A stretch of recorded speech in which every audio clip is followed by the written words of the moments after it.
Opa, fala pessoal, tudo bem? Estamos de volta aqui com o nosso podcast, né? Não vai mais chamar carta falada, porque a gente não vai mais se apegar ao modelo, né? Então, para quem está chegando agora, a gente tinha o podcast, chamava carta falada. Agora a gente não vai mais se apegar a um modelo só e a gente vai então trazer diversos conteúdos aí que a gente não abordava nesse modelo de carta, né, Tiagão? Isso aí, fala aí pessoal, né? Bem-vindos de volta. A gente ficou um tempinho aí, né, Marcelão, Aham. sem gravar, sem falar aqui. Agora vamos para esse novo formato aí, que é mais pocket, vamos dizer assim. Vamos tentar gravar mais rápido, né, ô Tiagão? E tentar, até nesse modelo mais dinâmico, trazer mais atualidades, mais atualizações, expor nossas opiniões aí um pouco com mais velocidade, né? Bom, e até posicionando, né, quem está chegando aqui agora, eu sou o Marcelo Abud, sou gestor de investimentos, Tiagão da minha equipe, juntos aí a gente gere o patrimônio de pessoas, né, que confiam a nós, a sua vida financeira. Então, esse é um pouquinho do nosso serviço. E hoje a gente vai falar de como investir em 2023, né, Tiagão? Acho que tá um assunto aí batido nas redes sociais. E é um assunto que todo mundo tem interesse, né, Tiagão? Certeza. Assunto do momento, né, Marcelão? Tá todo mundo aí chegando no final do ano aí, né? Um ano com bastante desafio, né? Uhum. É um ano aí que a gente teve a eleição, né? Aí traz aí bastante dúvida, né? De como que vai cuidar aí de por onde seguir, né, nos investimentos. Então, eu diria que o final de um ano bastante desafiador, tá apontando aí para desafios maiores aí, pode assim se dizer, né? Tiagão, os desafios, acho que para quem investe, né, num país emergente como o Brasil, eles sempre são grandes, né? Então, mas assim, nesses momentos existem grandes oportunidades também, né? E a gente tem que ter bons ativos para tanto proteger nossa carteira, né? Aproveitar um juros alto, já falando aqui um pouquinho né, do que a gente veio para falar. Mas a gente precisa de diversificação na nossa carteira, né? De bons ativos para conseguir absorver esses ciclos de mercado, né, Tiagão? Então, esse é um pouco do que a gente vai falar aqui hoje, né? Então, quais são esses ativos, né? Se existe um ativo ou se é um pool de ativos, se muda, né, o jeito de investir do brasileiro ou se não muda, o que a gente pode evitar? Eu acho que é isso que a gente vai abordar aqui. Lembrando, pessoal, que eu e o Thiagão, a gente não prepara nada, a gente vem aqui, na verdade, a gente prepara o tema, né? A gente vem aqui de improviso, bater um papo aqui, eu e ele, né? E vocês, sobre esse tema. Então, Thiagão, você quer começar e fazer alguma provocação, cara? Marcelo, eu acho que seria legal, né, aí a gente começar, a gente talvez fazer um overview aí desse último final, né, de ano aí de 2022. Como é que tá, né, um pouco essa questão, né, do nosso cenário, né, questão de inflação, juros. Acho que isso seria interessante, é um bom pano de fundo aí para a gente abordar. O que você acha aí? Legal, Tiagão. É bom, mas primeiro lembrando, né, pessoal, que, de novo, já tirando a expectativa de muita gente do vídeo, né, Tiagão? A gente não vai falar aqui de um ativo só. A gente acredita que uma carteira diversificada, né, e com rebalanceamentos periódicos, é o que faz você absorver esses ciclos de mercado, né? Obviamente, selecionando ótimos ativos. É isso que vai fazer com que você consiga, né, no meio dessa bagunça toda, né, de sobe juros, sobe dólar, desce juros, desce dólar, sobe não sobe, sobe juros lá fora, inflação, como que a gente consegue, então, monetizar, né, acima do mercado, tá? Tiagão, então, plano de fundo, né, que foi a sua pergunta. Cara, a gente vem do momento onde a expectativa, a nossa taxa de juros ela vinha subindo, né? O que já era normal para isso acontecer no mundo inteiro, né? Para segurar a inflação que está acontecendo também. Essa taxa de juros ela subiu, a inflação ela está, entre aspas, sendo controlada, né? Mas o que a gente tem agora, né, pós-eleições, uma expectativa de taxa de juros alta por algum tempo, né? E essa expectativa era que essa taxa de juros ela caísse em algum momento, né, no futuro, e hoje a expectativa do mercado já é totalmente outra, tá? Então, assim, esse é o momento que a gente está aqui, né? Crise energética global, taxas de juros altas no mundo inteiro praticamente, no Brasil, taxa de juros alta com inflação controlada, mas com um risco grande de uma inflação descontrolada lá na frente. É por isso que a gente falou que a taxa lá na frente, né? O mercado está precificando ela alta ainda. Então, é um pouco desse o plano de fundo que a gente tem, né, Tiagão? Bacana. Então, que a gente, vamos dizer assim, pode esperar aí, vamos dizer assim, hoje, talvez essa manutenção de uma taxa alta, só que com essa variável aí da inflação aí. Seria resumidamente isso daí, Marcelo? Isso, a gente tem um risco aqui inflacionário no Brasil, um risco também fiscal, né, que tá grande aí. Esse risco fiscal ele gera uma inflação alta, gera também taxa de juros muito altas aí, e enfim, é um pouco disso sim, tá? Mas eu acho que daí a pergunta que fica, né, Tiagão, pro pessoal que é o tema do vídeo, né? Como que a gente investe em 2023? Então tá bom, vocês falaram do passado, né, e estão falando talvez de uma expectativa de mercado para o futuro, mas o que a gente faz então com esse cenário, né, Tiagão? Essa é a dúvida Tiagão, de pode $1 milhão. falar. Né? Essa é a dúvida de $1 milhão aí, né? Com certeza, essa é a pergunta de $1 milhão. Mas, Tiagão, é o seguinte, cara, falando de taxa de juros alta, né, e de incerteza para o futuro, em cima dessa própria taxa de juros, acho que aí a gente já está falando de um ativo que são a renda fixa pós-fixada, né? Então, assim, é o que te protege nesses momentos, né? Essa renda fixa pós-fixada, e essa proteção da renda fixa, ela também traz aí um equilíbrio legal para a carteira, tá? Então, nós que nossa gestão no passado a gente não estava abordando esse tipo de investimento na carteira dos clientes, né?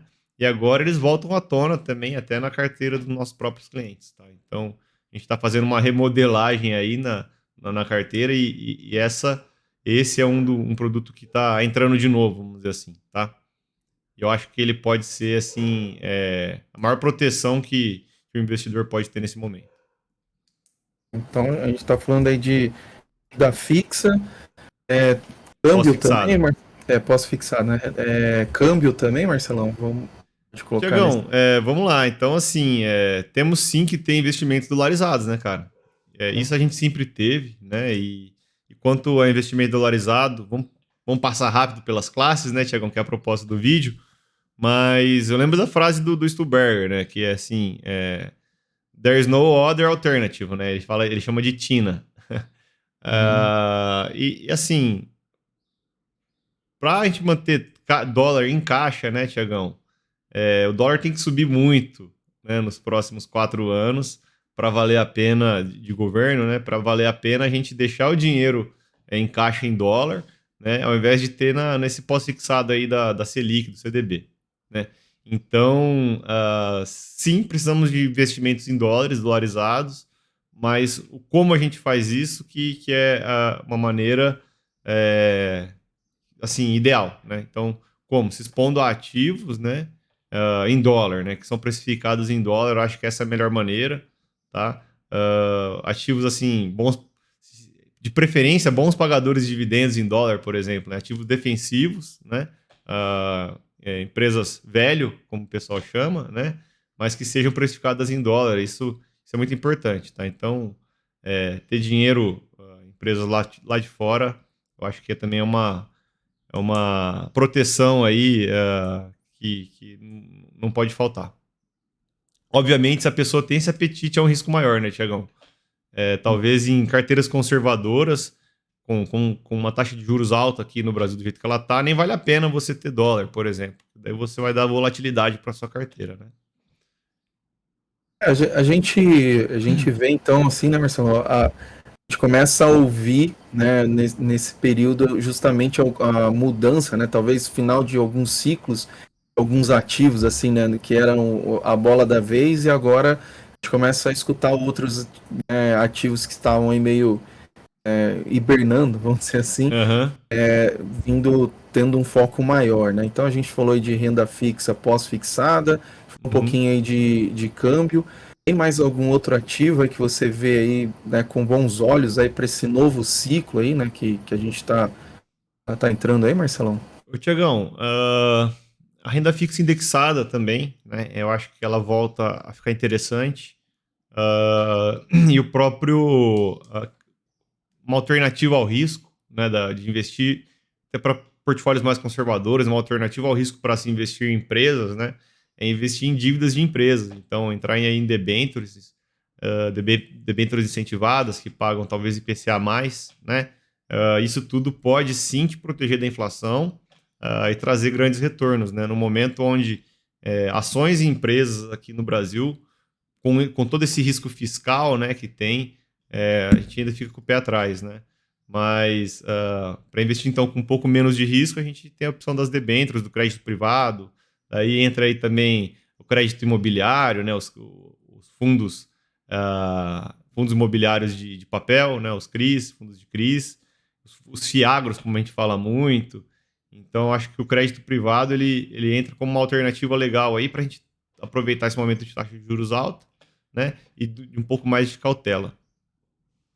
Legal, isso daí é interessante. E os riscos nisso tudo aí, Marcelo? Né? A gente só tá olhando aí um pouco com a perspectiva da parte boa aí, né? Mas Aham.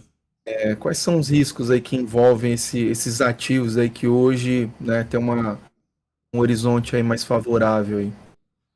Tiagão, vamos tirar aí o risco político da jogada, tá? Para a gente até não causar discussões maiores aqui, né? Então, assim, se um governo, né, seja ele qual for, se ele entrar em dificuldades por anos, né, e resolver, é, enfim, usar a máquina pública para fazer política, a gente pode sim quebrar o país, né? Então, assim, esse é o maior risco, tá?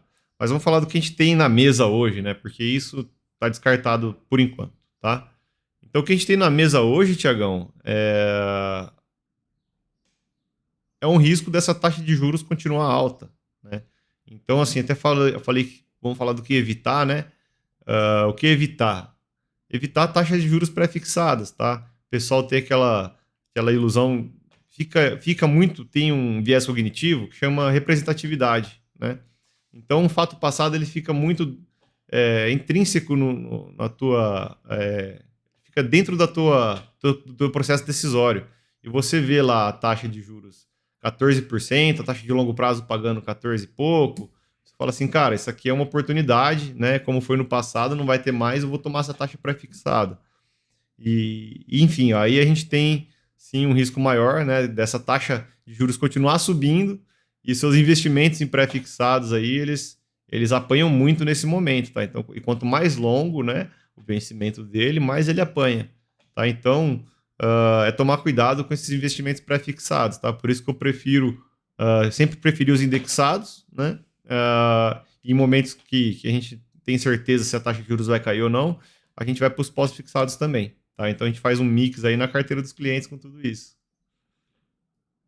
Eu acho que aí até, né, Marcelo, também indo aí no final, a gente está fazendo esses conteúdos um pouco mais curto aqui, mas Sim, já puxando um gancho, né, que você diz, outra forma aí que da gente minimizar esse risco é justamente na diversificação, né, que a gente tanto fala por aqui. sim. Então, eu acredito que, como você disse, né, de fazer esse mix, né, de fixado, né, pós-fixado, né, e outros ativos, acho que Aham. isso também minimiza bastante aí o risco nas carteiras, né, Marcelo? Sim. Tiagão, a gente tem que diversificar entre as classes de ativos, né? Então, crédito privado, debenture, crédito agrícola, crédito imobiliário,